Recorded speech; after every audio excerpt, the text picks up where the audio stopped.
Hi friends అందరికీ.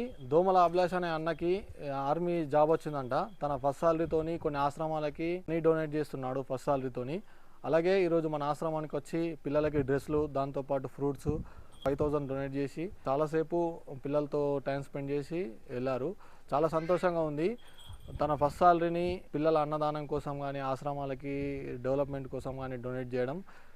మీరు ముందు ముందుమైన పదవులు పొందాలని మనస్ఫూర్తిగా కోరుకుంటున్నా బ్రదర్. మీలాంటి వాళ్ళు ఫౌండేషన్స్కి ఎప్పుడు సపోర్ట్ చేస్తూ ఉంటే ఇంకొంతమందికి ఎక్కువ మందికి హెల్ప్ చేయొచ్చు. Thank you brother, thank you for support. Me support ఎప్పుడు ఇలాగే ఉండాలని కోరుకుంటున్నాం. Please support MSR foundation. అలాగే ఈ వీడియోని ఒక 10 మందికి తెలిసేలా షేర్ చేయండి. ఎందుకంటే అన్న తన ఫస్ట్ సాలరీని ఒక 10 మందికి డొనేట్ చేయడానికి ఉపయోగించుండు. ఇది ఒక మోటివేషనల్ లాగా తీసుకుంటారు చాలామంది. అంటే మోటివేషనల్ లాగా తీసుకొని వాళ్ళు కూడా వాళ్ళకి తోచినంత ఒక 10 మంది కన్నా హెల్ప్ అవుతారు. ప్లీజ్